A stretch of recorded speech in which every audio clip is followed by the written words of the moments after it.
ஜல்லிக்கட்டுக்கு ஆதரவாக தேனியில் வகுப்புகளை புறக்கணித்த பல்வேறு கல்லூரிகளைச் சேர்ந்த மாணவர்கள் பேருந்து நிலையம் அருகே ஆர்ப்பாட்டத்தில் ஈடுபட்டனர். இது தொடர்பான கூடுதல் தகவல்களை தருகிறார் நமது செய்தியாளர் பாலாஜி. பார்க்கலாம்.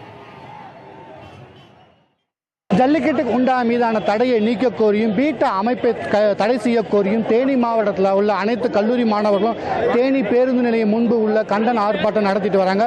தற்போது அந்த கூட்டத்தை நேரடியாக இந்த கூட்டத்தில் பார்த்தீங்கன்னா ஒரு 1000க்கு மேற்பட்ட கல்லூரி மாணவர்கள் தேனி மாவட்டத்தைச் சேர்ந்த கல்லூரி மாணவர்கள் வகுப்புகளை புறக்கணித்து தற்போது போராட்டத்தில் ஈடுபட்டு வராங்க. இந்த போராட்டத்தில் ஈடுபட்ட மாணவர்கள் கையில் பீட்டா அமைப்பை தடை செய்ய வேண்டும் என்றும் ஜல்லிக்கட்டுக்கு மேலான தடையை உடைக்க கோரியும் பீட்டா அமைப்பை கடுமையாக இந்தியா விட்டு வெளியேற கோரிய கோஷங்கள் எழுப்பி போராட்டத்தில் ஈடுபட்டாங்க.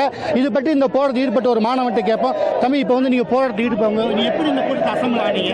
மெரினா பீச்சில் ஒன்று சேர்ந்து தமிழ்நாட்டிலிருந்து எல்லா மாணவர்களுமே அங்கே போய் இதுக்காக உரிமைக்காக குரல் கொடுத்திருக்காங்க. அங்கே இருக்கக்கூடிய பகுதி மக்கள்கள் எல்லாம் அடிச்சு விரட்டினது மட்டும் இல்லாம பேசிக்கா இருக்கக்கூடிய எல்லா விஷயங்களையும் தடை பண்ணிருக்காங்க. மின்சாரத்தை தடை பண்ணிருக்காங்க. மின்விளக்கு எல்லாத்தையுமே அமர்த்திருக்காங்க. இந்த மாதிரி அவங்க நிறைய குறைச்ச கொடுக்குறாங்க. நம்ம உரிமை கேட்கறதுல எங்களுக்கு தப்பு இல்லை. நாங்கள் தொடர்ந்து கேட்டுட்டே தான் இருப்போம். ஜல்லிக்கட்டு வர வரைக்கும் கேட்டுட்டே தான் இருப்போம். இப்போ ஜல்லிக்கட்டு நடத்துறதுக்கு அனுமதி கிடைத்தாலும் உங்க போராட்டம் தொடருமா? என்ன பண்ணுவீங்க சார்? ஜல்லிக்கட்டு கண்டிப்பா நடத்துறதுக்கு தடையை முழுக்க முழுக்க விலக்கணும் சார். இதுக்குண்டான தடை விதித்தவர்கள் முழுமையா ஒதுக்கணும். அது மட்டும் இல்லாம ஜல்லிக்கட்டை மாநில விளையாட்டை அறிவிக்கணும் சார். இதுக்கு மேலே இருக்கக்கூடிய தடையை முற்றிலுமாக ஒதுக்கணும். அதே மாதிரி மாணவர்களை துன்புறுத்துறது முதல் நிறுத்தணும். நம்ம உரிமையை கேட்கறது எங்களுடைய உரிமை. இதுல யாரும் பாதிப்பு மாணவர்களுக்கு தரக்கூடாது சார். இப்ப இங்க இருக்க மாணவர் என்ன சொல்றாங்கன்னா, ஜல்லிக்கட்டு மீதான தடையை மீட்க வேண்டும் என்றும் ஜல்லிக்கட்டு தங்கள் பாரம்பரிய விளையாட்டு என்றும் தங்கள் பாரம்பரிய விளையாட்டை காக்க இந்த ஜல்லிக்கட்டுக்கு அனுமதி கிடைக்கும் வரை தங்கள் போராட்டத்தை நடத்தப் போவதாக கல்லூரி மாணவர்கள் தெரிவிக்கின்றனர்.